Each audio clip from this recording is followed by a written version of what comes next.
الله من شرور أنفسنا ومن سيئات أعمالنا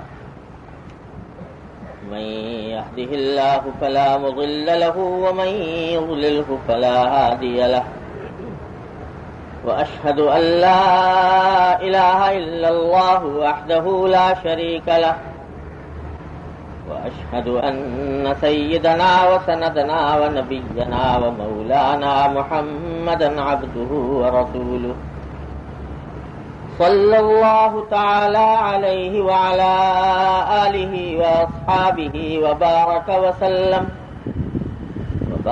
وسلم تسليما كثيرا أما بعد. یہ کتاب الاذکار والدعوات یہاں سے شروع ہو رہی ہے، یعنی ذکر اور دعا سے متعلق احادیث اس باب میں ذکر کی جائیں گی. جیسے میں پہلے عرض کر چکا ہوں کہ یہ کتاب جو حضرت حکیم الامت مولانا تھانوی قدس اللہ تعالیٰ سرہ کی ہے، التشرف، اس میں وہ حدیثیں جمع فرمائی ہیں جو امام غزالی رحمۃ اللہ علیہ نے احیاء العلوم میں نقل کی ہیں. احیاء العلوم امام غزالی رحمۃ اللہ علیہ کی تصوف کی مشہور کتاب ہے، اور اس میں تصوف کے تمام ابواب کا بیان ہے. زندگی کے سارے شعبوں سے متعلق دین کی تعلیمات اس میں بیان ہوئی ہیں، اور ان تعلیمات کو بیان کرتے ہوئے بیچ بیچ میں وہ احادیث لے کر آتے ہیں. ان احادیث کو حضرت نے یہاں پر جمع کر لیا ہے، اور پھر اس کے اوپر اس سے جو مسائل مستنبط ہوتے ہیں تصوف اور طریقت کے خاص طور پر، ان کا ذکر فرمایا ہے. تو یہاں سے یہ باب شروع ہو رہا ہے، ذکر اور دعا. اور اس میں پہلی حدیث جو نقل کی ہے وہ ایک حدیث قدسی ہے. حدیث قدسی پہلے بھی بیان کر چکا ہوں. اس حدیث کو کہتے ہیں جس میں حضور نبی کریم سرور دو عالم صلی اللہ علیہ وسلم کوئی بات اللہ تبارک و تعالیٰ کی نقل کرتے ہیں کہ اللہ تبارک و تعالیٰ نے یوں فرمایا. اللہ تعالیٰ کا ایک کلام تو وہ ہے جو قرآن کریم میں موجود ہے. سارا قرآن اللہ تعالیٰ کا کلام ہے، اور یہ وہ کلام ہے جو نمازوں میں بھی پڑھا جاتا ہے، اس لیے اس کو وحی مطلوب بھی کہتے ہیں. اس کلام کے علاوہ اللہ جل جلالہ مختلف اوقات میں حضور نبی کریم صلی اللہ علیہ وسلم کو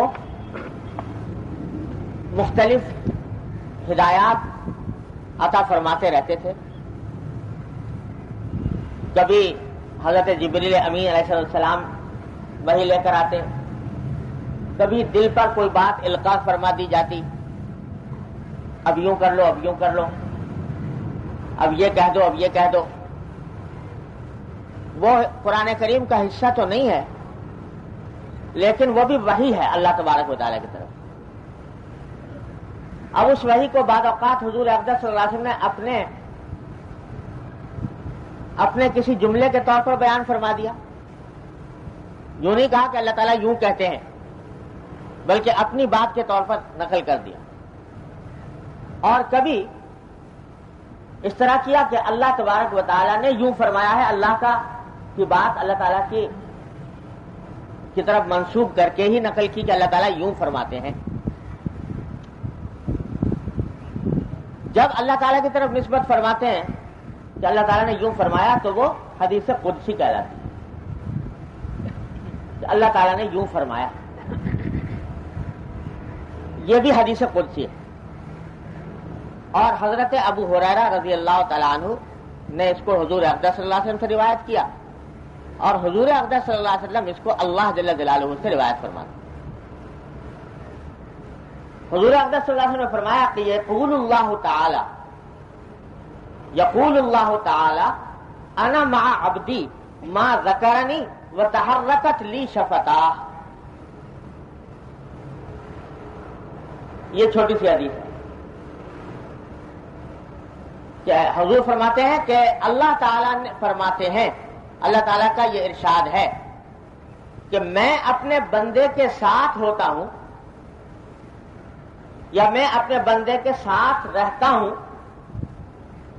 جب تک کہ وہ مجھے یاد کرتا رہے، میرا ذکر کرتا رہے اور میرے لیے اس کے ہونٹ حرکت کرتے رہے۔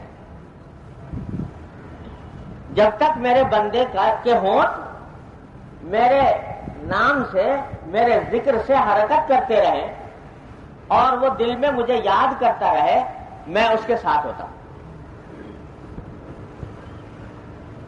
یہ ہے چھوٹا سا جملہ جو اللہ تعالیٰ نے ارشاد فرما دیا ذکر کی فضیلت میں۔ تو پہلے تو یہ سمجھو کہ فرمایا کہ میں اس کے ساتھ ہوتا ہوں، بندے کے ساتھ ہوتا ہوں جب تک وہ میرا ذکر کرتا ہے۔ یوں تو اللہ تعالیٰ ہر وقت ساتھ ہے، ہر انسان کے ساتھ ہے۔ کوئی انسان ایسا ہے یا کوئی مخلوق ایسی ہے جہاں اللہ تبارک و تعالی موجود نہ ہو، اس کے ساتھ، اس کے قریب؟ ہر انسان، خواہ وہ کافر ہو، مسلمان ہو، نیک ہو، فاسق فاجر ہو، اچھا ہو، برا ہو، جوان ہو، بوڑھا ہو، مرد ہو، عورت ہو، اللہ تعالیٰ ہر ایک کے ساتھ ہے۔ یہاں تک کہ فرما دیا کہ نحن اقرب الیہ من حبل الورید، نحن اقرب الیہ من حبل الورید، کہ ہم انسان سے اس کی رگ جان سے بھی زیادہ قریب، اس کی جو شہرگ ہے اس سے بھی زیادہ قریب ہے انسان کے۔ تو یوں تو ہر ایک انسان کے چاہے کیسا ہی ہو اللہ تعالیٰ موجود ہے، دیکھ رہے ہیں، اس کے اعمال کا جائزہ لے رہے ہیں، سب کچھ ان کے علم میں ہے۔ تو جب سب کے ساتھ ہیں، یہ کیا فرمایا کہ جو میرا ذکر کرتا ہے اس کے میں ساتھ ہوتا ہوں۔ تو خوب سمجھ لو، ساتھ تو بے شک ہر ایک کے ہیں، لیکن ساتھ ہونے کے دو معنی ہوتے ہیں۔ ایک تو یہ ہے کہ آپ کسی سفر میں جا رہے ہیں اور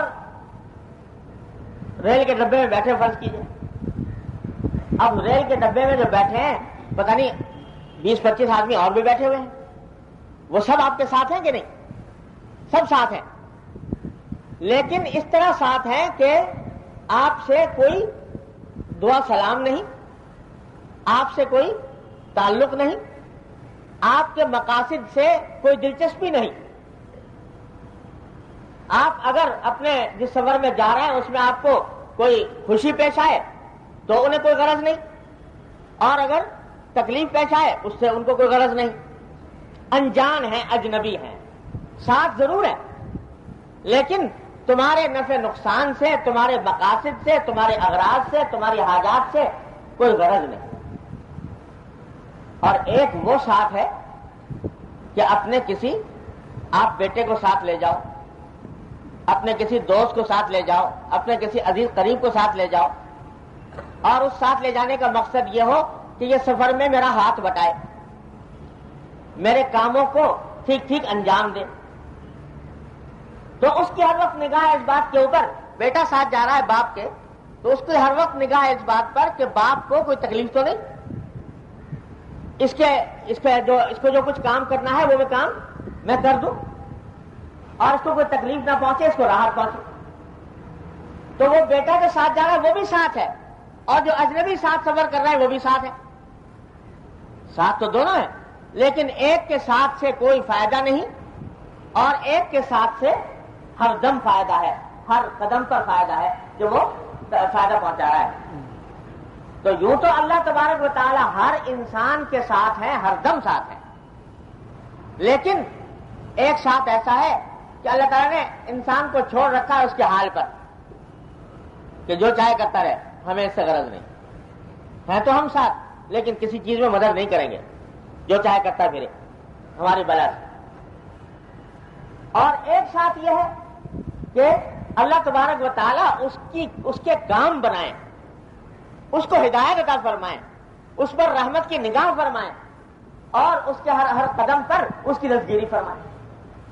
تو ساتھ تو سب کے ہیں، لیکن جب کوئی بندہ اللہ جل جلالہ کا ذکر کرتا ہے، جس کا یہاں پر ذکر ہے کہ دل میں اللہ تعالیٰ کو یاد کرے اور زبان سے اس کے ہونٹ حرکت کر رہے ہوں اللہ کے ذکر کے ساتھ، تو پھر یہ معیت اللہ تبارک و تعالیٰ کی ایسی ہوتی ہے جو نصرت کے ساتھ ہمکنار ہوتی ہے، کہ ہر قدم پر اس کو ہدایت عطا ہوتی ہے، اس کی نصرت ہوتی ہے، اس کی مدد کی جاتی ہے، اس کی دستگیری کی جاتی ہے، اسے توفیق عطا فرمائی جاتی ہے.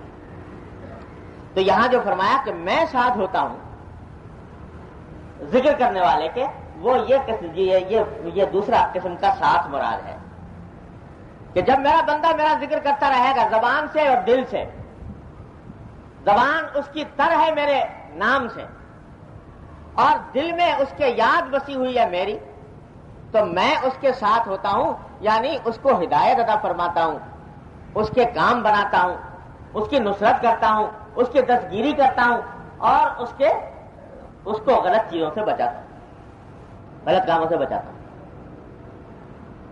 یہ مطلب ہے ذکر کرنے والے کے ساتھ ہونے کا.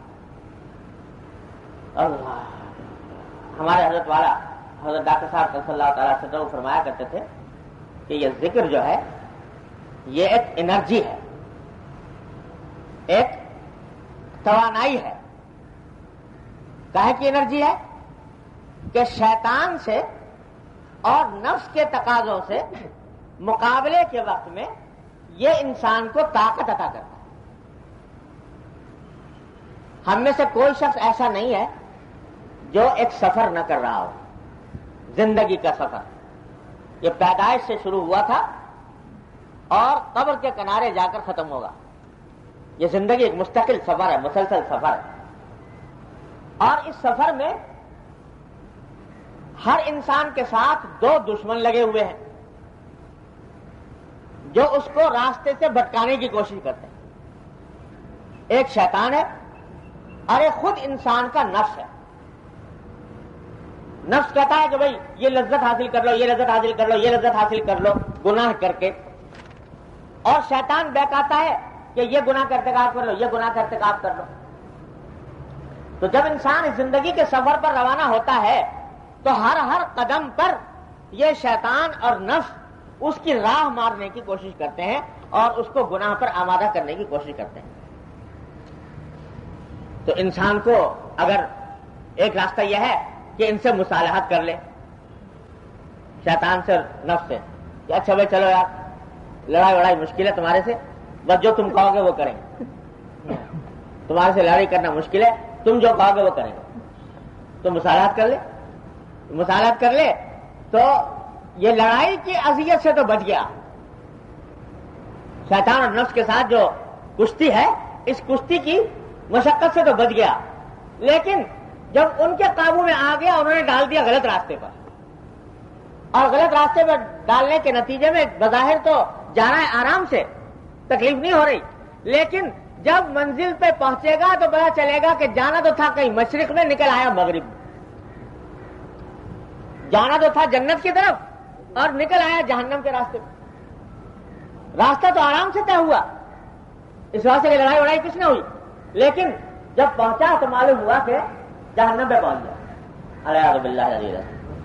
تو اگر مصالحت کر لے تو یہ خرابی، منزل کھوٹی ہو گئی، راستہ بھٹک گیا. تو اب مصالحت تو کرنا مشکل. اگر ایک صاحب ایمان ہے تو وہ مصالحت تو کرنا مشکل ہے کہ بھائی ہم تمہاری ہمیشہ بات مانیں گے، تمہارے قبضے میں آ گئے جو چاہو کرو، یہ تو نہیں کر سکتا. تو اب لڑائی تو کرنی ہوگی، اور لڑائی میں ضرورت ہے ہمت کی، طاقت کی. اب شیطان کے اندر بھی ہے طاقت تھوڑی بہت اور نفس کے اندر بھی ہے. تو اب اس سے ہر قدم پر کشتی ہونی ہے، ہر قدم پر لڑائی ہونی ہے. اس لڑائی اور کشتی کے لیے اللہ تبارک و تعالی نے یہ توانائی عطا فرمائی ہے ذکر کی صورت، کہ یہ ذکر ہے ہمارا، ہماری یاد ہے، ہمارے نام کا جپنا ہے. یہ تمہارے پاس ہمیں کیسے ہتھیار دے رہے ہیں کہ ان ہتھیاروں کے ذریعے تم مقابلہ کر سکتے ہو نفس کا اور شیطان کا. اور نفس کا مقابلہ شیطان کا کرنے کے لیے یہ توانائی ہم نے تم کو ایسی عطا فرما دی کہ جب تم نے ذکر کر لیا ہمارا اور ہماری یاد کو دل میں پیوست کر لیا تو سمجھ لو کہ ہم تمہارے دست و بازو بنے ہوئے ہیں، ہم تمہارے ساتھ ہیں، ہماری نصرت تمہارے ساتھ ہے، ہماری امداد تمہارے ساتھ ہے، اور ہم تمہیں اس نفس اور شیطان کے آگے مغلوب ہونے نہیں دیں گے، ہم تمہیں فتح یاب کریں گے، تم ان کے اوپر قابو پاؤ گے، یہ تمہارے اوپر قابو نہیں پا سکیں گے۔ یہ ہے معنی اللہ تعالیٰ فرماتے ہیں میں اپنے بندے کے ساتھ ہوں۔ تسلی یہ دی جا رہی ہے کہ پرواہ مت کرو ان شیطان کی اور نفس کی، یہ بظاہر بڑے دھوکے باز ہیں اور بڑے تم کو راستے سے بھٹکانے کی کوشش کریں گے، طرح طرح کے لالچ دیں گے، طرح طرح کی دھمکیاں دیں گے، لیکن جب تک تم میرا ذکر کر رہے ہو میں تمہارے ساتھ ہوں، اور جب میں تمہارے ساتھ ہوں تو شیطان اور نفس تمہارا کچھ بھی نہیں بگاڑ سکتے۔ ان کید الشیطان کان ضعیفا، شیطان کا جو داؤ ہے، اس کا جو مکر ہے، وہ فرمایا کہ کمزور ہے، بڑا دیکھنے میں بڑا پھوفا کرتا ہے، دیکھنے میں بڑا طاقتور معلوم ہوتا ہے، لیکن جب کوئی اللہ کا بندہ میرے ذکر کی پناہ لے کر اس کے آگے آ کر ڈٹ جائے، کہتے کہ نہیں مانوں گا تیری بات، جب ڈٹ گیا تو اسی وقت بگڑ جاتا ہے۔ ان کید الشیطان کان ضعیفا، اللہ تعالیٰ فرماتے ہیں کمزور ہے یہ، اس کو طاقتور مت سمجھو، یہ مت سمجھو کہ تو تمہارے اوپر ہر حال میں غالب آ جائے گا۔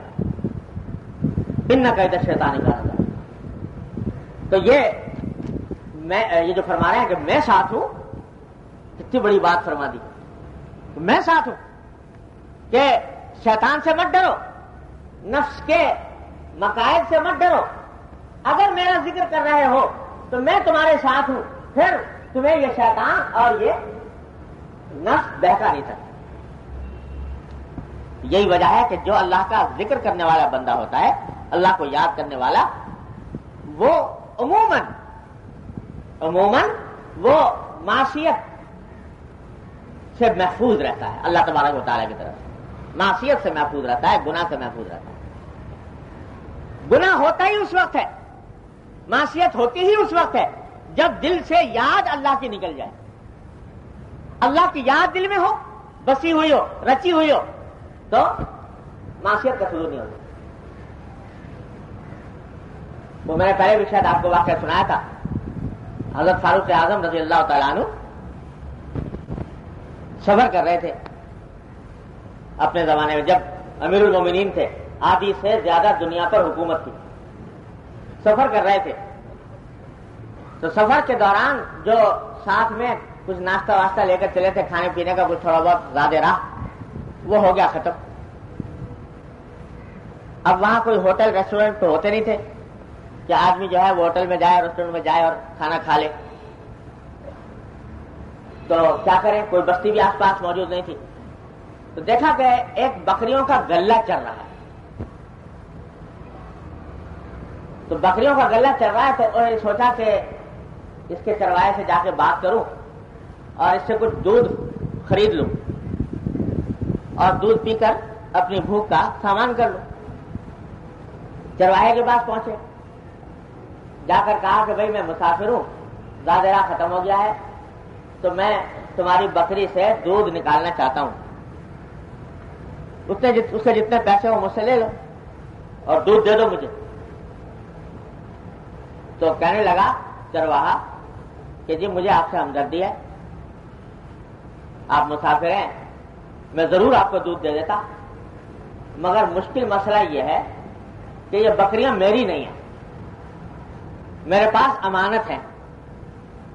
کچھ لوگوں نے کہا مجھے بکریاں دے دی اور کہا کہ چراؤ، تو ان کی امانت ہے میرے پاس، میں ان کا مالک تو ہوں نہیں، لہذا اپنی مرضی سے نہ کسی کو بکری دے سکتا ہوں، نہ کسی کو بکری کا دودھ نکال کے دے سکتا ہوں، اب مالک یہاں موجود نہیں کہ اس سے اجازت لوں۔ اس واسطے میرے لیے بڑا مشکل مسئلہ ہے کہ کیسے دوں آپ کو دودھ۔ حضرت فاروق اعظم امیر المومنین تو وہ کبھی کبھی لوگوں کا امتحان بھی کیا کرتے تھے، وہ چرواہا سمجھا تو نہیں تھا کہ یہ امیر المومنین ہے، لیکن امتحان کرنا مقصود تھا، تو چرواہے سے کہا کہ بھائی دیکھو میں تمہیں تمہارے فائدے کی بات بتاتا ہوں، اور وہ یہ کہ مجھے ضرورت ہے دودھ کی، تو میں تم کو پیسے دیتا ہوں، بکری تم سے خرید لیتا ہوں، بکری، اور میں بکری لے لوں گا، میرا فائدہ یہ ہوگا کہ میرے ساتھ بکری رہے گی، جب چاہوں گا دودھ نکال کے پی لوں گا، اور جب چاہوں گا کاٹ کے کھا لوں گا، اور تمہارے پاس پیسے پہنچ جائیں گے بکری کی قیمت۔ اب جو تم کہہ رہے ہو کہ مالک نہیں ہے، مالک نہیں ہے، ارے چھوڑو بھی،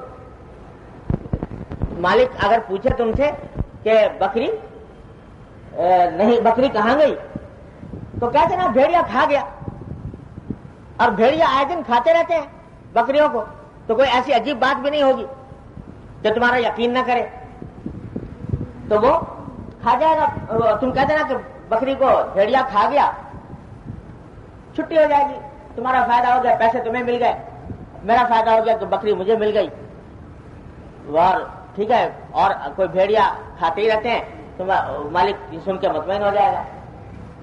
یہ میں تمہیں فائدے کا نسخہ بتا رہا ہوں، اس پہ عمل کر لو۔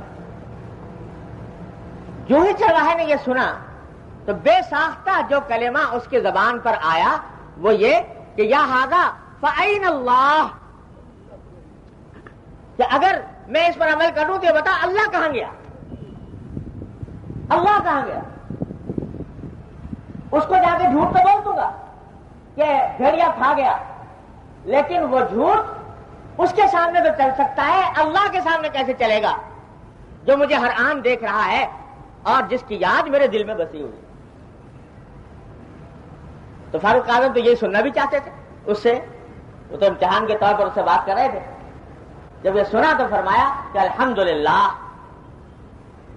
جب تک تجھ جیسے انسان اس روئے زمین پر موجود ہیں، کسی بھیڑیے کی مجال نہیں ہے کہ کسی بکری کو کھا جائے، اور کسی ظالم کی مجال نہیں ہے کہ وہ مظلوم کا حق لے اڑے، اس واسطے کہ تیرے دل میں اللہ جل جلالہ کی یاد بسی ہوئی ہے، اللہ تبارک و تعالیٰ کا ذکر تیرے دل میں بسا ہوا ہے۔ تو جب تک تیرے جیسے انسان موجود رہیں گے کوئی پرواہ نہیں ہے، کوئی کسی کا کوئی حق نہیں اڑا سکتا، حق نہیں مار سکتا۔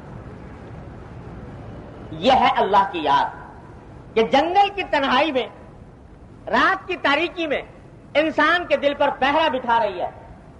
آج محکمے ہیں اور پولیس ہے اور عدالتیں ہیں اور محکموں کے اوپر محکمے ہیں اور نگرانی پر نگرانی ہے، لیکن دن رات کرپشن اور رشوت کا بازار کھلا ہوا ہے، اس میں روز بروز اضافہ ہو رہا ہے، کوئی ٹھکانہ نہیں ہوتا۔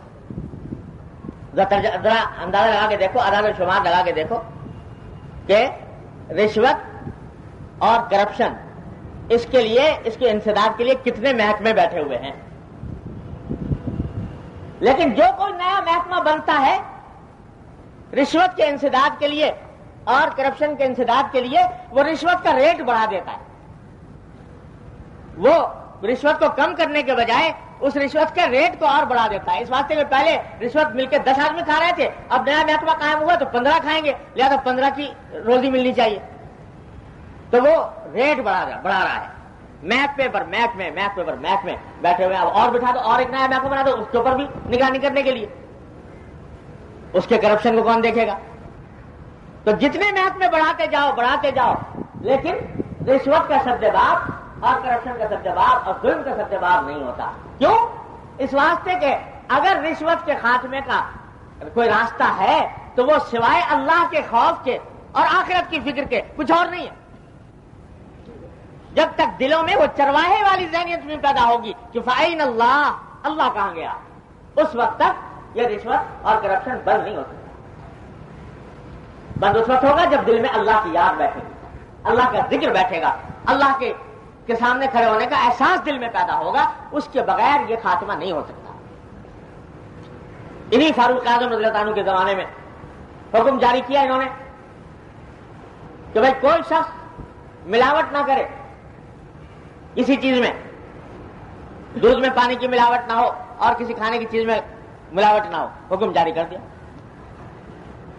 اب یہ فاروق اعظم تھے، ایسا نہیں کہ حکم بیٹھ کے ایئر کنڈیشن کمرے میں جاری کر دیا اور اس کے بعد پھر اس کی پرواہ نہیں ہے کہ آگے کیا ہو رہا ہے۔ یہ جب حکم جاری کرتے تھے تو ساری رات بستیوں کی نگرانیاں کرتے پھرتے تھے کہ کون اس حکم کے اوپر عمل درآمد کر رہا ہے، کون نہیں کر رہا۔ ایک ایک گھر میں جا کر جھانک جھانک کر اور اس کی باتیں سن سن کر اندازہ لگاتے تھے کہ میرے حکومت میں کیا ہو رہا ہے. یہ وہ فاروق اعظم ہیں جو یہ کہتے ہیں کہ اگر فرات کے کنارے کوئی کتا بھی مر جائے بھوک سے تو مجھے اندیشہ ہوگا کہ اللہ تبارک و تعالیٰ مجھ سے پوچھے گا کہ تیری حکومت کے اندر ایک کتا فرات کے کنارے بھوکا مر گیا تھا, تیرے پاس کیا جواب ہے؟ تو یہ احساس ذمہ داری کے ساتھ ساری رات گشت لگاتے تھے. تو رات کو تہجد پڑھ کے گشت لگانا شروع کیا. دیکھا ایک گھر سے کچھ آواز آ رہی ہے, کھڑے ہو گئے. تو ایک ماں بیٹی کا مکالمہ ہو رہا تھا. ماں کہہ رہی تھی بیٹی سے کہ بیٹی تو دودھ نکال رہی ہے جانور کا, دودھ میں تھوڑا سا پانی ملا دے. تو بیٹی نے کہا کہ اما جان, امیر المومنین نے کل ہی حکم دیا ہے کہ کوئی شخص ملاوٹ نہ کرے, تو ہمارے لیے ملاوٹ کرنا جائز نہیں. تو ماں نے کہا کہ بیٹی امیر المومنین کہاں تجھے یہاں دیکھ رہا ہے بیٹھ کے؟ امیر المومنین سو رہا ہے گھر میں, اور اس کو کیا پتا کہ تو دودھ میں ملاوٹ کر رہی ہے کہ نہیں کر رہی, لہذا ملا دے. بیٹی نے کہا کہ اما جان, امیر المومنین چاہے نہ دیکھ رہے ہوں لیکن امیر المومنین کا خدا تو دیکھ رہا ہے, لہذا میں یہ کام نہیں کروں. امیر المومنین باہر کھڑے ہوئے سن رہے ہیں یہ ساری بات, ماں بیٹی کا مکالمہ. کچھ نہیں کہا, گھر چلے گئے. اگلے دن معلومات کرائیں کہ یہ ماں کون ہے اور بیٹی کون ہے.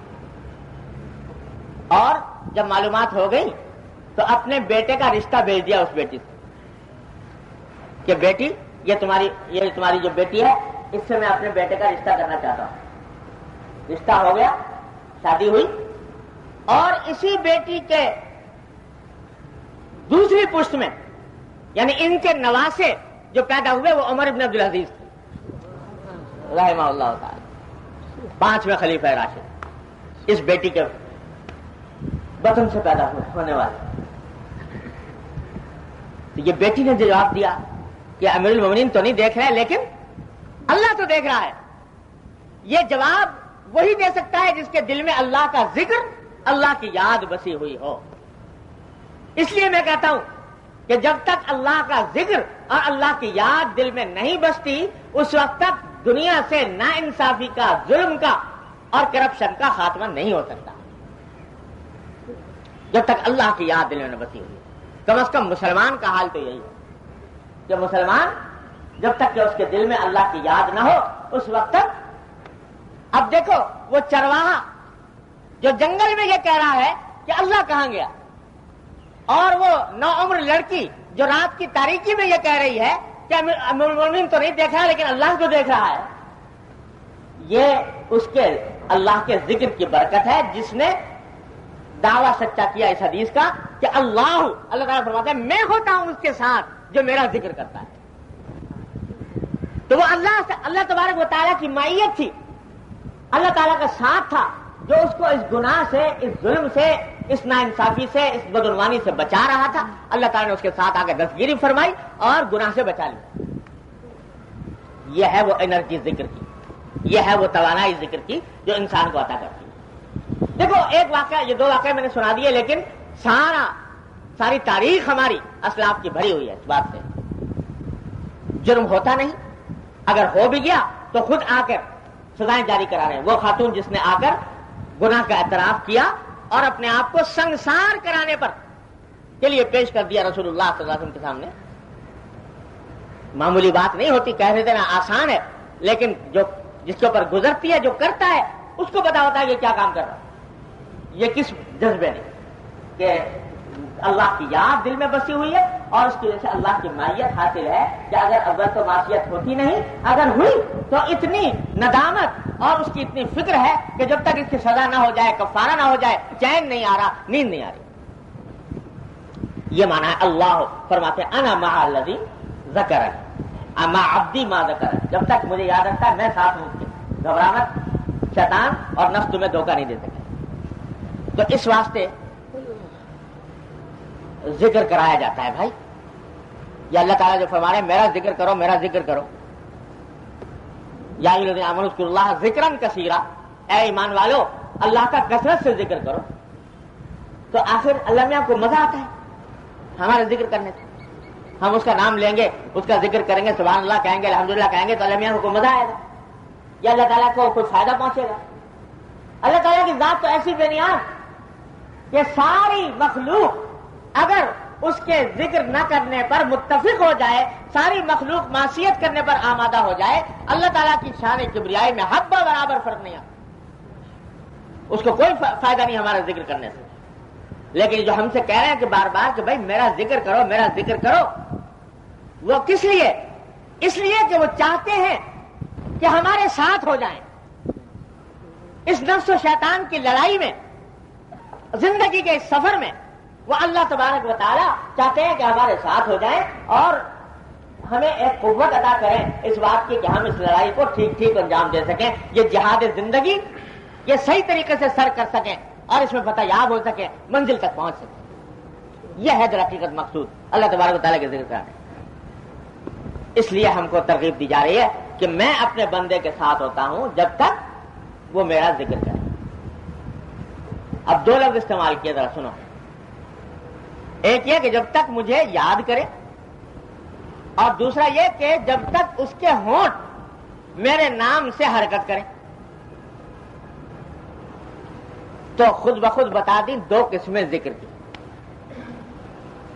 ایک ذکر قلبی، دل سے یاد کرنے کا، جس میں زبان سے کوئی الفاظ ادا نہیں ہو رہے لیکن دل سے انسان اللہ کا ذکر کر رہا ہے، دل سے اللہ تعالیٰ کو یاد کر رہا ہے، جس کو ذکر قلبی کہتے ہیں.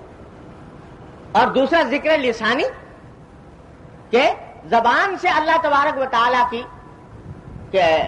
کا نام لے رہا ہے، اللہ تعالیٰ کی تسبیح کر رہا ہے، اللہ تبارک و تعالیٰ کی حمد بیان کر رہا ہے، اللہ تعالیٰ کا عظمت و جلال کی صفات بیان کر رہا ہے. یہ ذکر لسانی ہے، زبان سے ذکر. دو قسمیں بیان فرما دی، دیکھو صاف صاف حدیث میں، ذکرنی و تحرکت بی شفتاہ. تو معلوم ہوا کہ دونوں قسم کے ذکر اللہ تعالیٰ کو مطلوب ہے، دل کا ذکر بھی اور زبان کا ذکر بھی. دل کا ذکر کیا ہوتا ہے اور زبان کا کیا ہوتا ہے؟ دل کا ذکر یہ ہے کہ انسان کے خیالات میں، اس کی سوچ میں، اس کی یاد میں اللہ تبارک و تعالیٰ کی ذات اور اللہ تعالیٰ کی صفات یہ ہر وقت اس کے دل میں موجود رہے. اس کو کہتے ہیں ذکر قلبی. کیسے رہے ذکر قلبی، کیسے حاصل ہو؟ جو اللہ تبارک و تعالیٰ کے مقرب بندے ہیں ان کا حال تو یہ ہے کہ اللہ تعالیٰ کی ذات ہی میں اور اللہ تعالیٰ کی صفات ہی میں اتنے محو رہتے ہیں کہ ہر وقت ان کو ذکر قلبی کی کیفیت حاصل ہے خود بخود. اور یہ درجہ کسی وقت حاصل ہو جاتا ہے، آدمی کوشش کرے، مشق کرے تو. یعنی ہر وقت ان کا دل اللہ تبارک و تعالیٰ کی سوچ میں محو رہتا ہے، مشغول رہتا ہے. اس کی مثال یوں سمجھو کہ جیسے یعنی بہت ہی ادنا مثال بلا تشبیہ، کہ کسی آدمی کو کسی سے محبت ہو جائے دنیا میں، تو جب محبت ہو جائے تو ہر وقت اس کا خیال دل پر چھایا رہتا ہے، اس کی سوچ ہمیشہ اسی کی طرف، دھیان اس کا اسی طرف رہتا ہے، اس کی ادائیں، اس کی باتیں، اس کی یاد یہ اس کے دل پر چھائی رہتی ہے. کام کر رہا ہے لیکن یاد اس کی آ رہی ہے، اس کی یاد یہ اس کے دل پر چھائی رہتی ہے. کام کر رہا ہے لیکن یاد اس کی آ رہی ہے. کسی باپ کو بیٹے سے محبت ہے، بیٹے کو باپ سے محبت ہے، ماں کو بیٹے سے ہے، بیٹے کو ماں سے ہے، شوہر کو بیوی سے، بیوی کو شوہر سے. تو اس میں ہر انسان کے ساتھ یہ واقعہ پیش آتا ہے کہ جب محبت زیادہ ہوتی ہے تو چاہے آدمی کام کچھ اور کر رہا ہے لیکن دل اس کی طرف لگا ہوا ہے.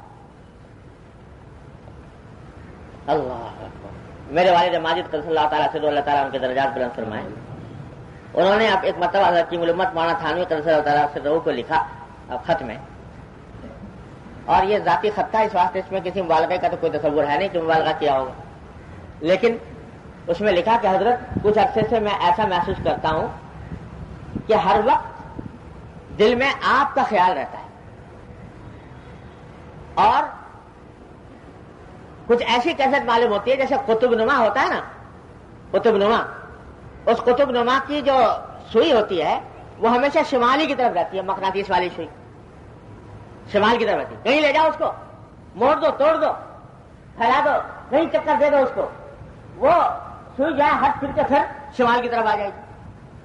تو فرمایا اس خط میں کہ مجھے ایسا لگتا ہے کہ دل کی سوئی جو ہے اس کا رخ تھانہ بھون کی طرف، اور جہاں بھی چلا جاتا ہوں، کسی سفر میں جاؤں، کسی حال میں ہوں، پڑھا رہا ہوں، کتاب لکھ رہا ہوں، تصنیف کر رہا ہوں، فتویٰ دے رہا ہوں، کسی حال میں ہوں، لیکن دل کی سوئی ایسا لگتا ہے کہ آپ کی طرف ہے اور وہ کسی طرف ہٹتی نہیں، خیال ہٹتا نہیں۔ یہ کیفیت دیکھیے، تو اب دیکھو محبت ہو گئی اپنے شہر سے، تو اب ہر وقت دل، دماغ، دھیان اسی طرف ہے، کسی بھی حال میں ہو لیکن ذہن میں لگا ہوا ہے۔ تو دنیا کے اندر بھی ہم یہ بات دیکھتے ہیں کہ اپنی مخلوق کے ساتھ اگر کوئی محبت ہو جاتی ہے تو وہ محبت کا خیال انسان کے اوپر چھایا رہتا ہے کسی بھی حال میں ہو۔ تو جن کو اللہ تبارک و تعالیٰ اپنی محبت، سچی محبت سے نوازتے ہیں، تو ان کا حال یہ ہے کہ بس ان کا ہر وقت دھیان اللہ جل جلالہ کی طرف، اللہ تبارک و تعالیٰ کی ذات، اس کی صفات میں محو ہیں۔ اور بڑے عجیب و غریب مقامات ہیں اس میں کہ پہلے ایسے ہوتا ہے اللہ تعالیٰ کی صفات میں انسان محو رہتا ہے، پھر ایک مقام ایسا آتا ہے کہ صفات سے بھی آگے گزر کے ذات بحت جس کو کہتے ہیں، یعنی بالکل اللہ تعالیٰ کی ذات محض اس کے تصور میں محو رہتا ہے۔ اونچے مقامات ہیں، ہم کیا جانیں اس کو۔ بہت سے اللہ کے بندے ایسے بھی ہوتے اور ہوئے کہ ان کو بس ہر وقت اللہ تعالیٰ کی ذات میں ان کا استغراق ہے، محویت ہے، وہی فکر ہے، وہی سوچ ہے، وہی دھیان ہے۔ لیکن اللہ، اب ہم جو ہیں کمزور لوگ، تو وہ کہاں سے وہ کیفیت پیدا کریں؟ اگرچہ صوفیاء کرام کے یہاں اس کے بھی طریقے ہوتے، یہ کیفیت پورا کرانے کے لیے طریقے مجاہدے ریاضتیں کراتے ہیں، اور یہاں تک کہ باقی یہ کیفیت پیدا ہو جاتی ہے بعض اوقات، اور عجیب عجیب طریقے سے کراتے ہیں۔ کیونکہ انسان کا حال یہ ہے کہ جو میں بتا رہا ہوں نا، مخلوق کے ساتھ، مخلوق کی یاد کا حال یہ ہے کہ مخلوق تو ایک ایسی چیز ہے نا جو آنکھوں سے دیکھی، اور اس کے جو صفات ہے وہ آنکھوں سے دیکھی، لہذا اس کا تصور کرنا آسان ہے، اور تصور ہر وقت آ سکتا ہے، ماں کا، باپ کا، بیٹے کا، بیٹی کا، اور بہن بھائی کا، دوست کا، شوہر کا، بیوی کا، دیکھی ہوئی چیزیں ہیں، ان کا تصور کرنے میں کوئی دقت نہیں، ہر وقت آ سکتا ہے۔ اللہ جل جلالہ کو دیکھا نہیں، اس کا تصور کیسے ہر وقت جمائے؟ تو صوفیاء کرام یہ بھی کرتے ہیں کہ پہلے کسی مخلوق کے اوپر تصور جمواتے ہیں، اس سے ایک مرتبہ مخلوق کے اوپر تصور کا ارتکاز ہو گیا، اب اس کے بعد جب ہو گیا مکمل تو اس کا رخ پھیر دیتے ہیں اللہ تعالیٰ کی طرف۔ تو حضرت ہی نے واقعہ لکھا، حضرت تھانوی قدس اللہ تعالیٰ سرور نے مواعظ میں فرمایا کہ ایک شخص تھا، وہ کہتا جی میرے دل میں اللہ تعالیٰ کی محبت نہیں پیدا ہوتی، کس طرح پیدا کروں؟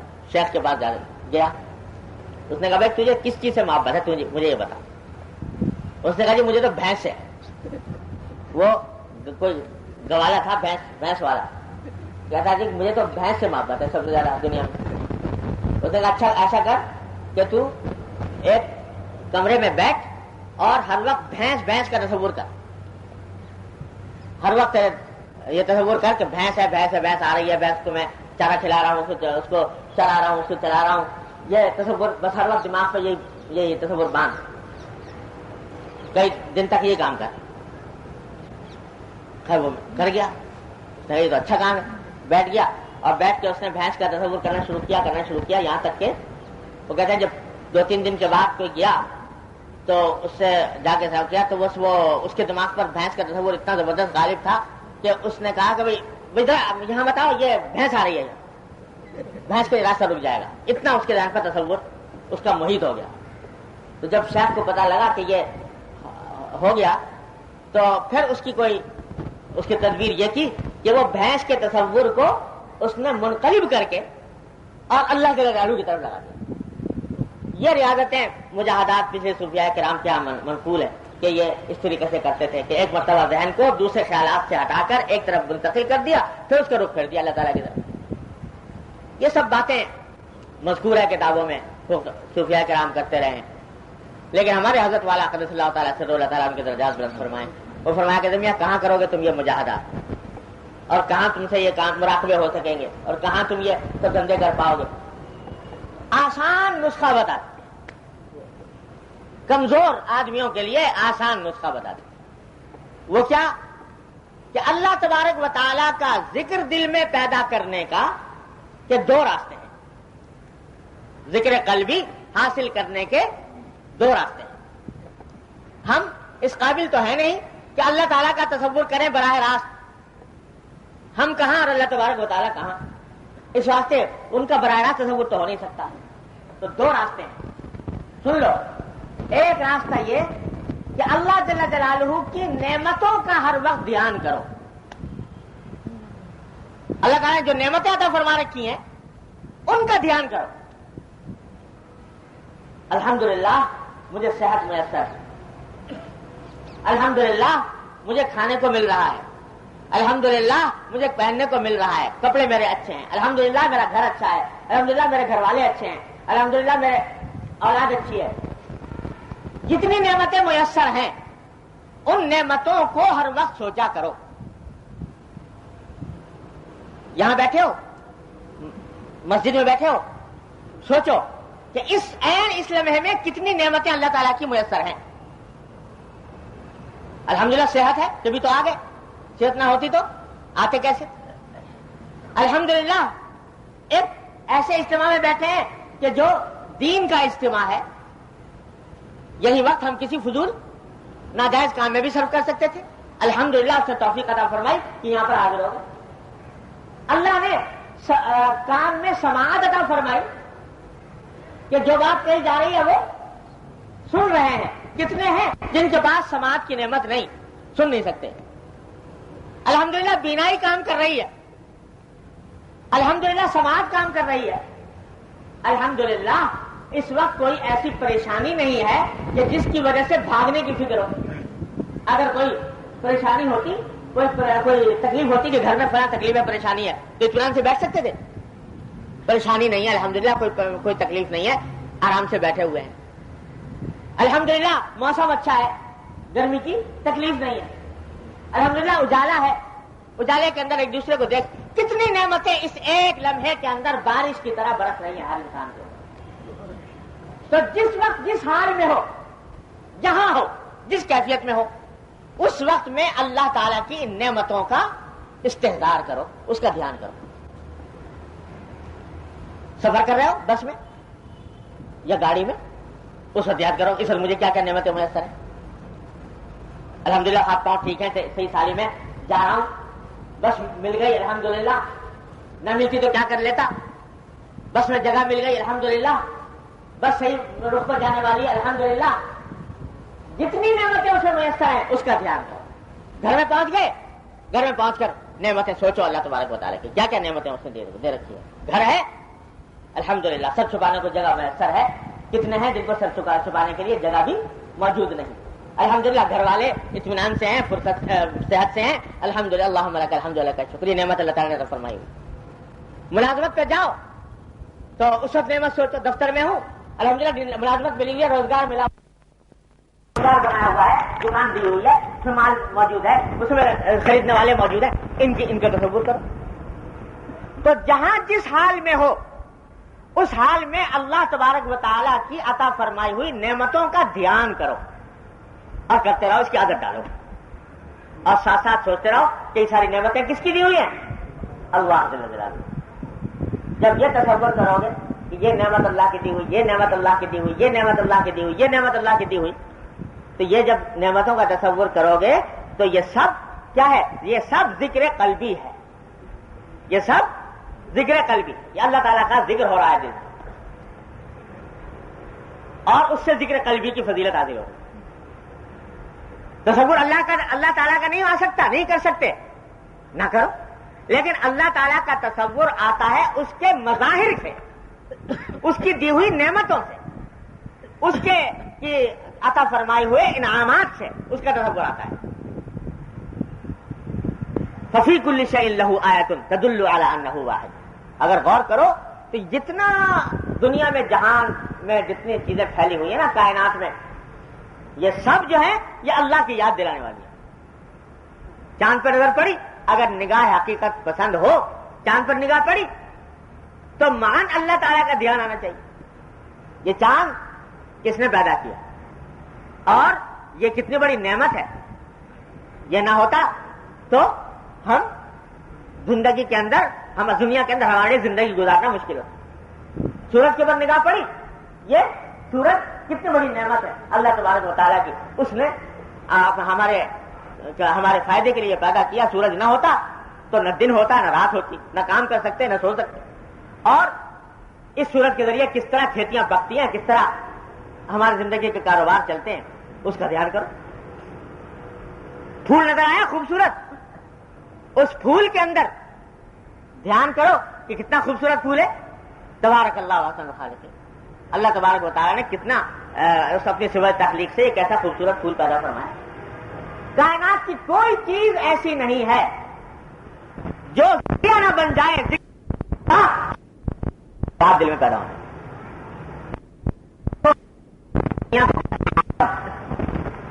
آپ نے بھی نام سنا ہو، عالم کہتے ہیں. عالم کے معنی عربی زبان میں کیا ہے؟ عالم کے معنی عربی زبان میں ہے وہ چیز جو کسی دوسری چیز کے علم کا ذریعہ ہو. علم سے نکلا ہے عالم.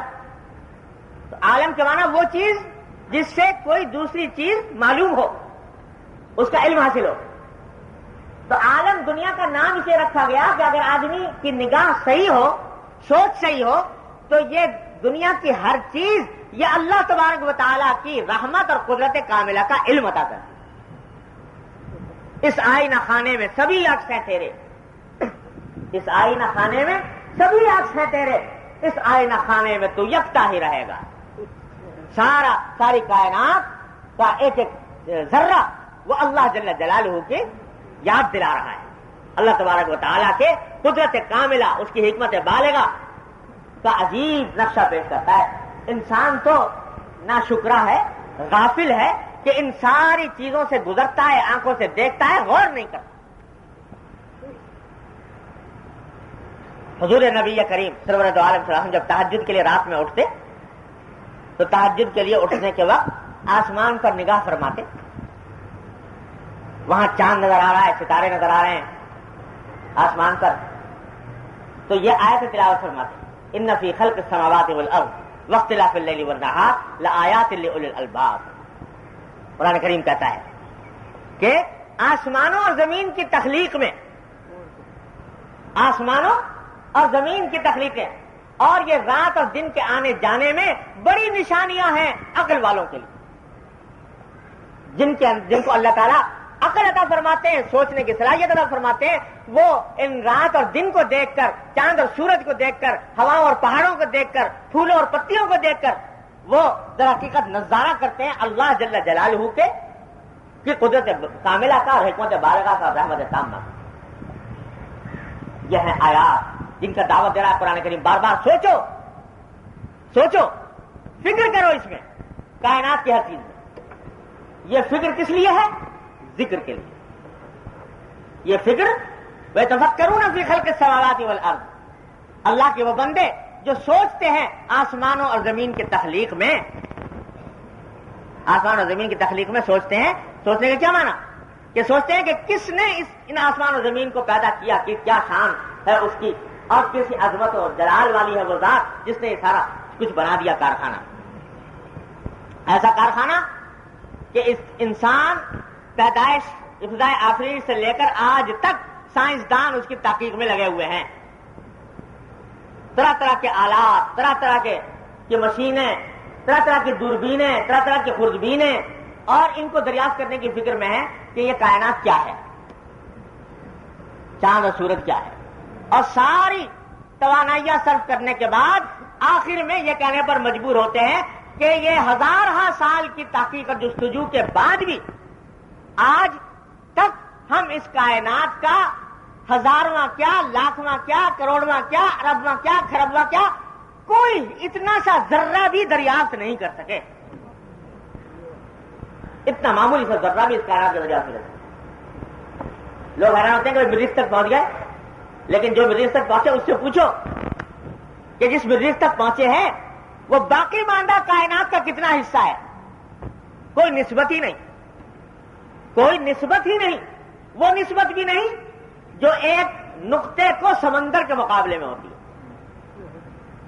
یہ ایک نظام شمسی جس میں ہم جی رہے ہیں، ایک نظام شمسی یعنی جس میں چاند اور سورج اور ستارے اور مریخ اور زہرہ اور عطارد اور خدا یعنی کیا کیا، یہ سارا جو کچھ ہے، یہ سب سارا نظام شمسی مل کر پوری کائنات کے مقابلے میں ایک معمولی سے نقطے کی بھی حیثیت نہیں رکھتا. تو لاکھوں سال خرچ کرنے کے بعد بھی کہنے پر مجبور ہے کہ جی ہم نہیں پتہ نہیں چل رہا کہ آگے کیا ہے. سمجھے اتنا کہ کچھ نہ سمجھے ہائے، سمجھے اتنا کہ کچھ نہ سمجھے ہائے، سو بھی ایک عمر میں ہوا معلوم. یہ بات بھی ایک مدتوں میں جا کر پتہ لگی کہ کچھ نہیں جانتا. تو یہ سارا کائنات کس نے پیدا کیا ہے؟ قرآن کہتا ہے اس پر غور کرو، یتفکرون فی خلق السماوات والارض. جب اس میں غور کرو گے تو ہمارا ذکر حاصل ہوگا، ہماری عظمت کا، ہمارے جلال کا، ہماری قدرت کا، ہماری حکمت بالغہ کا، ہماری رحمت واسعہ کا ادراک ہوگا. یہی ذکر قلبی، یہی ذکر قلبی. تو اسے دو چیزیں ہیں صوفیاء کرام کے یہاں، فکر اور ذکر. فکر یہ ہے کائنات پر غور کرو، کائنات میں حاصل نعمتوں پر غور کرو، اپنے گرد و پیش میں حاصل نعمتوں پر غور کرو، یہ فکر ہے. اور اس فکر کے نتیجے میں دل میں یاد اللہ تبارک و تعالیٰ کی پیدا ہوگی، وہ ذکر ہے. تو ذکر قلبی حاصل کرنے کا راستہ یہ ہے کہ جس ماحول میں ہو، جہاں بھی ہو، اس میں ذرا سا سوچو یہ چیز کہاں سے حاصل ہو رہی اور حاصل ہونے کا منبع اور سرچشمہ کیا ہے. اس کے ذریعے رسائی حاصل کرو اللہ تبارک و تعالیٰ. کوئی میں بتا رہا ہوں کوئی دنیا کی چیز ایسی نہیں ہے جو اللہ جل جلالہ کی معرفت عطا نہ کرے. کوئی چیز ایسی نہیں، گندی سے گندی چیز، یہاں تک کہ ایسی باتیں جو انسان کہتے ہوئے شرماتا ہے. بیت الخلاء میں بیٹھا ہے، گندگی کی بظاہر بات ہے، لیکن اگر آدمی سوچے تو وہ بھی معرفت کا ذریعہ ہے کہ اللہ تعالیٰ نے کیسا نظام بنایا ہے کہ ہم نے کھانا کھایا تھا اور کھانا علم غلم جو چاہے، جو منہ میں چکھارا جس چیز کا آیا وہ کھاتے چلے گئے. نہ یہ پرواہ کہ کون سی چیز فائدہ کرے گی، کون سی نقصان کرے گی، اور کس سے خون بنے گا، کس سے پیشاب بنے گا، کس سے پخانہ بنے گا. علم غلم سب اڑائی. اور اگر ہمارے حوالے کر دیا جاتا کہ بھائی تم نے خود ہی انتخاب کیا تھا چیزوں کے کھانے کا، تم ہی ہضم کرو، تم ہی ہضم کرو، تو تمہارے بس میں تھا ہضم کر لیتے. بس میں تھا کہ اس میں یہ تمیز کر لیتے کہ اس کھانے کے کتنے حصے سے خون بننا چاہیے اور کتنے حصے سے پیشاب بننا چاہیے اور کتنے حصے سے پخانہ بننا چاہیے. اور تمہارے بس میں تھا کہ یہ بنا لیتے.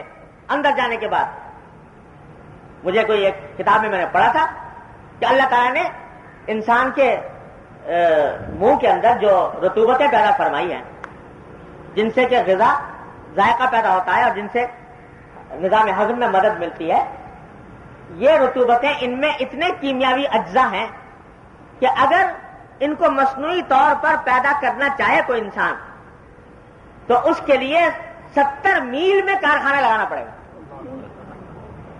تب جا کر یہ رطوبتیں پیدا ہوں گی، یہ کیمیکل پیدا ہوں گے، اور اس کے اوپر اربوں روپیہ خرچ آئے گا. اللہ تعالیٰ نے ہر انسان کے منہ میں دے رکھی ہے بے مانگے مفت بے قیمت، جس سے تمہیں ذائقہ حاصل ہو رہا ہے اور جس سے تمہارے کھانے میں مدد مل رہی ہے، جس سے تمہارا نظام ہضم درست ہو رہا ہے، وہی اندر علم غلم کھا لیا اور پتہ نہیں کہ اندر کیا ہو رہا ہے، کیا مشینیں اللہ تعالیٰ نے لگا رکھی ہیں، کیا کارخانہ لگا ہوا ہے کہ وہ اس کو پیس رہا ہے، اس کو کوٹ رہا ہے، اس کو چھان رہا ہے اور اس میں سے اجزاء جو مفید ہے وہ الگ کر رہا ہے، جو مضر ہے وہ الگ کر رہا ہے، جو بعض اجزاء سے خون بنا رہا ہے اور بعض اجزاء سے پیشاب بنا رہا ہے، بعض اجزاء سے پخانہ بنا رہا ہے، اور جو کھانے والی اچھی چیزیں ہیں، ان جو مفید چیزیں ہیں ان سے خون بن کر خون کا الگ نظام پوری دنیا پورے جسم کے اندر ایک دوران خون کا ایک نظام بنا رکھا ہے، دوران خون کا نظام بنا رکھا ایسا کہ آج اتنی سائنس کے ترقی کے باوجود کوئی شخص ایسا نظام آج بھی بنانے پر قادر نہیں۔ انسان کے جسم میں جو رگیں ہیں جن سے خون کا دوران ہوتا ہے، جن میں کسی کتاب میں نے پڑھا تھا کہ ایک ڈاکٹر صاحب کی کتاب میں کہ وہ رگیں ایسی ہیں کہ اگر ان رگوں کو ایک انسان کے جسم میں پائی جانے والی رگوں کو خط مستقیم پر پھیلایا جائے تو وہ رگیں دنیا کے گرد 3 چکر کاٹ سکتی ہیں، اتنی رگیں ایک انسان کے جسم میں پائی جاتی ہیں۔ اور انسان کا جو دل ہے وہ ان تمام رگوں کے اندر خون پہنچاتا ہے اور واپس لیتا ہے، پمپ کرتا ہے۔ ایسا پمپنگ اسٹیشن بھی دنیا کے اندر کہیں نہیں ہوگا جو 3 چکر دنیا کے کاٹتا ہے۔ اور دنیا کے گرد سے کیا مانا 24,800 میل کا قطر ہے، محیط ہے دنیا کا، 24,800، 25,000 سمجھ لو تو 75,000 میل ہو گیا۔ 75,000 میل تک خون پہنچاتا ہے اور وہاں سے واپس لیتا ہے۔ اور یہ کیا ایک دھڑکن میں 75,000 میل خون پہنچایا اور پھر وہاں سے 75,000 میل واپس لیا، ایک دھڑکن ہوئی اور 1 منٹ میں 72 مرتبہ دھڑکتا ہے۔ اور یہ 72 مرتبہ دھڑکنا پیدائش سے لے کر مرتے دم تک جاری ہے، جس دن بند ہو گیا انسان کی حیات ختم ہو گئی۔ یہ کون ہے جو یہ کر رہا ہے؟ یہ سارا اندر نظام جاری ہے۔ ہم نے تو علم غلم کھایا تھا اور اس سے خون بنا کر اس طرح دوران کون کر رہا ہے، اور اس کے بعد پھر جو مضر اشیاء ہیں کسی کو پیشاب کے ذریعے خارج کر دیا، کسی کو پخانے کے ذریعے خارج کر دیا، تمہارے حوالے کر دیا جاتا کہ بھائی تم ہی چنو اس میں سے کیا اچھا ہے کیا برا ہے۔ تو بس میں کسی کے تھا، اور اگر چن بھی لیا تو نکالنے کا راستہ کیسے نکالے؟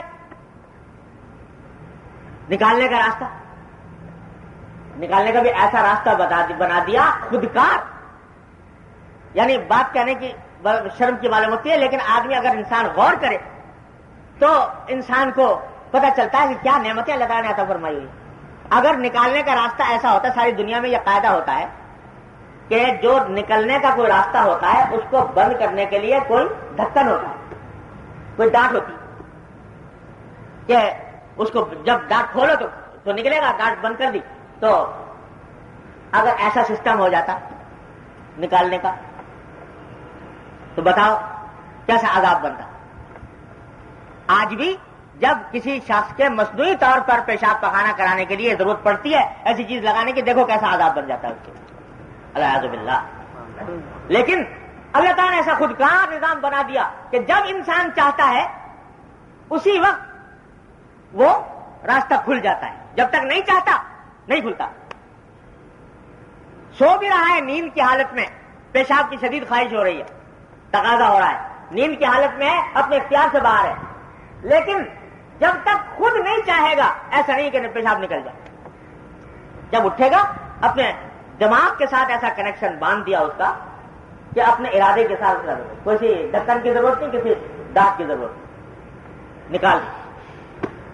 تو اگر انسان میں کہہ رہا ہوں کہ عین اس وقت جب کہ آدمی گندگی کی حالت میں ہے، پیشاب کر رہا ہے، پخانہ کر رہا ہے، اس وقت میں بھی اگر اللہ تبارک و تعالیٰ کے ان نعمتوں کا تصور کرے تو یہ پیشاب پخانہ بھی اس کی معرفت کی دلیل ہے، معرفت کا راستہ۔ اور یہی معرفت کا راستہ سجایا محمد رسول اللہ صلی اللہ علیہ وسلم نے کہ جب باہر آؤ بیت الخلاء سے تو کیا کہو، غفرانک الحمدللہ الذی اذھب عنی الاذی وعافانی، کہ شکر ہے اس اللہ کا جس نے مجھ سے یہ گندگی دور کی اور مجھے عافیت عطا فرمائی۔ اگر نہ ہوتی تو میں کیا کر لیتا؟ عافیت نہ ملتی تو کیا کر لیتا؟ تو یہ سوچو، تو میں کہہ رہا ہوں کوئی لمحہ انسان کی زندگی کا ایسا نہیں ہے جس میں اپنے فکر کو، اپنی سوچ کو کام میں لا کر اس لمحے کو اللہ کی معرفت اور اللہ کے ذکر قلبی کا ذریعہ نہ بنا سکے۔ کھانا کھانے بیٹھے ہو، سوچو یہ لقمہ جو کھا رہے ہو کیسے آ گیا، کہاں سے آ گیا، کس کس مرحلے سے گزر کر آیا، کیسے گندم بنا، کیسے اس کو آٹا بنایا گیا، کیسے اس کی روٹی بنائی گئی، کس طرح تمہارے منہ میں پہنچا۔ پانی پی رہے ہو، پانی پیتے ہو سوچو کہ یا اللہ یہ پانی کہاں سے آ گیا، یہ پانی جو ہے کس طرح سمندر میں پیدا کیا گیا، کس طرح دریاؤں تک لایا گیا، کس طرح وہاں سے نہروں کی شکل میں آیا، کس طرح میرے ہاتھ میں پہنچا۔ کوئی چیز دنیا کی ایسی نہیں ہے جس میں غور کر کے جس کو ذریعہ تم ذکر قلبی کا نہ بنا سکو۔ یہ ہے مطلب کہ اللہ تعالیٰ کا ویسے براہ راست تصور تو ممکن نہیں ہے، خاص طور سے ہم جیسے آدمیوں کے لیے، لیکن اللہ کی دی ہوئی نعمتوں کا دھیان، یہ ہے ذکر قلبی حاصل کرنے کا طریقہ۔ اس کی عادت ڈال، بس یہ سیدھا سادہ نسخہ ہے۔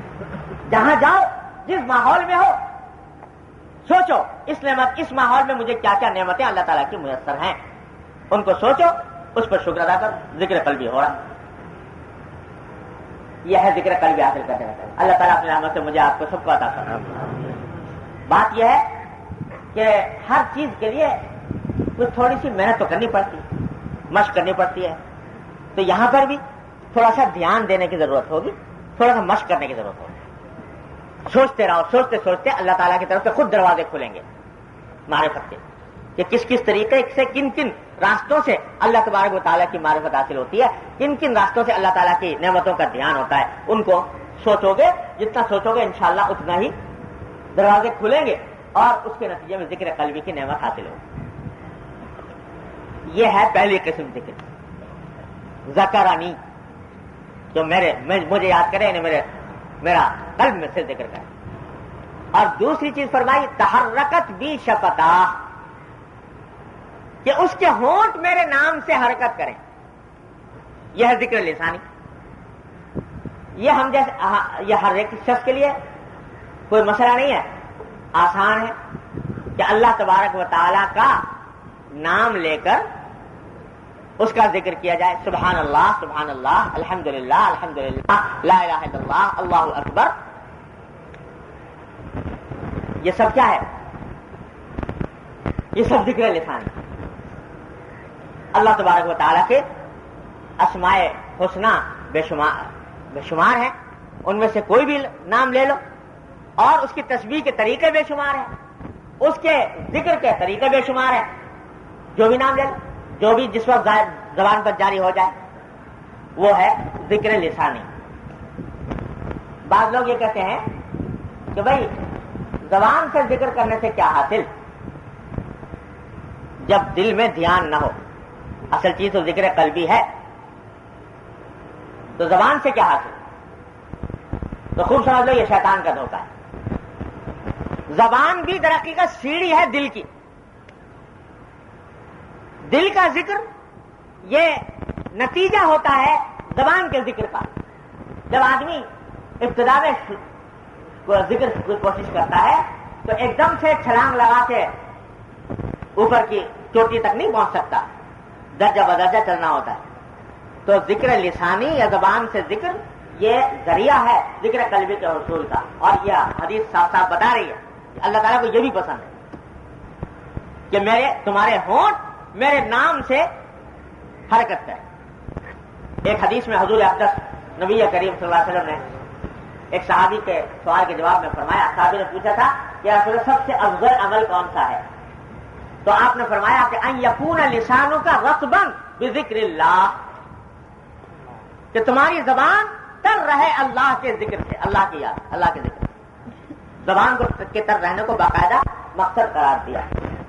اس سے یہ مت سمجھو کہ زبانی ذکر جو ہے وہ کوئی حقیقت نہیں رکھتا، بلکہ ہمارے حضرت کی علومت مولانا تھانوی رحمۃ اللہ علیہ یہ فرماتے ہیں کہ زبان کا ذکر جو ہے، چاہے فرض کرو دل دماغ کہیں اور بھی لگے ہوں، جیسے کہ جیسے مبتدیوں کے ہوتے ہیں کہ ذکر تو کر رہے ہیں زبان سے سبحان اللہ لیکن دل دماغ کہیں اور ہے. اس کو بھی بیکار مت سمجھو، یہ بھی کارآمد چیز ہے.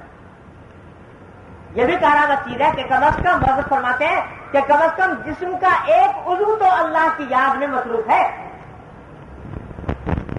دل دماغ کہیں اور صحیح لیکن کم سے کم ایک عضو زبان تو اللہ کی یاد میں مصروف ہے. اس واسطے اس کی بھی ناقدری نہ کرو، اس کو بھی بیکار نہ سمجھو. فارسی میں ایک شعر مشہور ہے کہ بر زباں تسبیح ہو در دل گاؤ خر، این چنی تسبیح کیا دارت اثر. کہ زبان پہ تو تسبیح ہو سبحان اللہ اور دل میں گائے کا اور گدھے کا خیال آ رہا ہو تو شاعر کہتا ہے کہ ایسی تسبیح کا کیا فائدہ، ایسی تسبیح کا کیا اثر کہ زبان سے تسبیح ہو رہی ہے اور دل میں گائے اور گدھے بسے ہوئے ہیں. تو ہمارے حضرت فرماتے ہیں حضرت کی مرمت صلی اللہ تعالیٰ چاہتا ہوں کہ یہ کسی غیر عارف کا شعر ہے، کسی ایسے شخص کا شعر ہے جو حقیقت سے واقف نہیں، غلط کہا اس نے. میں یہ کہتا ہوں کہ بر زباں تسبیح ہو در دل گاؤ خر، ای چنی تسبیح ہم دارت اثر. کہ اگر زبان کے اوپر تسبیح ہے دل میں خیالات کچھ اور آ رہے ہیں تو یہ تسبیح بھی اثر سے خالی نہیں، یہ بھی فائدے سے خالی نہیں. اسے یہ مت سمجھو کہ ذکر لسانی تنہا بیکار چیز ہے، کوئی بیکار چیز نہیں ہے. ارے آج زبان مشغول ہے تمہاری اللہ کی یاد میں، اللہ کے ذکر میں، کل انشاءاللہ یہ زبان دل کی طرف بھی منتقل ہوگی. اگر لیکن شیطان یہ کہتا ہے، شیطان جب یہ دیکھتا ہے نا کہ یہ آدمی جو ہے یہ چل پڑا راستے پر پہلی سیڑھی کی طرف اس نے قدم رکھ لیا، اب دل میں ڈالتا ہے، اس نے سوچا کہ اگر یہ لگا رہا اس میں تو ایک دن پہنچ جائے گا منزل تک. تو اس واسطے دل میں وہ شیطان یہ دھوکہ ڈالتا ہے، میاں یہ کیا تسبیح تیری، یہ تسبیح کیا ہے تیری، دل تو تیرا کہیں اور ہے، دماغ کہیں اور ہے، تصورات کہیں اور ہے، زبان تیری ہل رہی ہے، اس سے کیا حاصل. لہذا چھڑوا دیتا ہے یہ بھی اور اس کے چھوڑنے پر مجبور کر دیتا ہے. تو میں کبھی اس وقت اللہ تبارک و تعالیٰ کی رحمت سے یہ بھی فائدہ مند ہے تسبیح، اور پھر انشاءاللہ وہ بھی حاصل ہو. تو بے شک مقصود تو یہ ہے کہ ذکر زبان سے بھی ہو اور دل سے بھی ہو، دونوں چیزیں ساتھ ہوں، زبان سے بھی دل سے بھی. اور اگر ان میں سے کسی ایک چیز کو لینا ہے تو دل افضل ہے بنسبت زبان، لیکن طرح زبان بھی بے فائدہ اور بے اثر نہیں. تو ہمارے حضرت نے اس حدیث کے تحت یہی فرمایا ہے کہ کوشش تو یہ کرنی ہے کہ زبان بھی اللہ کے ذکر سے تر ہو اور دل بھی اللہ تعالیٰ کے ذکر سے آباد ہو. لیکن جہاں دونوں جمع نہ ہو سکے تو جو بھی حاصل ہو جائے نعمت. ذکر قلبی حاصل کرنے کا میں نے طریقہ آپ کو بتا دیا کہ اللہ تبارک و تعالیٰ کی نعمتوں کا استحضار، اس کی سوچ، اس کی فکر ہر قدم کے اوپر. اور ذکر لسانی کے لیے تو کوئی طریقے کی ضرورت نہیں، سیکھ لو سبحان اللہ والحمدللہ ولا الہ الا اللہ واللہ اکبر، سبحان اللہ وبحمدہ، سبحان اللہ العظیم، درود شریف، استغفار، یہ سب ذکر ہے. اور چلتے پھرتے جو ذکر زبان پر آ جائے غنیمت سمجھو. اور ایک وقت مقرر کر لو کم سے کم جس میں جو خاص طور پر ذکر کے لیے ہو. مثلا فجر کے بعد تھوڑی دیر بیٹھ کر کچھ تسبیحات پڑھ لی، جو خاص طور پر میں عرض کیا کرتا ہوں سبحان اللہ وبحمدہ، سبحان اللہ العظیم، یہ ایک تسبیح. سبحان اللہ والحمدللہ ولا الہ الا اللہ واللہ اکبر، تیسرا کلمہ ایک تسبیح. استغفار استغفر اللہ الذی لا الہ الا ہو، یہ ایک تسبیح. اور درود شریف ایک تسبیح. اور لا حول ولا قوت الا باللہ، یہ ایک تسبیح. 5 تسبیحات روزانہ بیٹھ کے پڑھ لیں. صبح کو اگر ہو سکے عشاء کے بعد بھی ایک وقت مخصوص کر لو.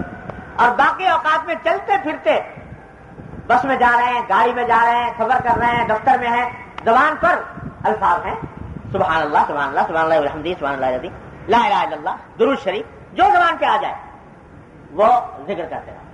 یہ ذکر لسان. یہ 2 باتیں اگر حاصل ہو جائیں انشاءاللہ اللہ تعالیٰ کا یہ وعدہ ہے کہ میں ایسے بندے کے ساتھ ہوتا ہوں اور انشاءاللہ وہ انرجی حاصل ہو جائے گی جو نفس و شیطان سے مقابلہ کرنے کی طاقت انسانوں کو ادا کرے. تو خلاصہ جو اس حدیث کے تحت ہمیں سبق کا ملا وہ یہ 2 باتیں.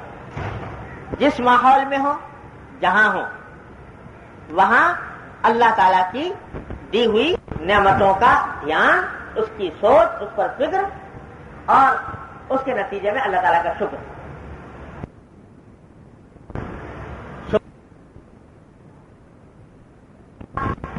اور چلتے پھرتے اٹھتے جو ذکر زبان پر آ جائے اس کا اہتمام.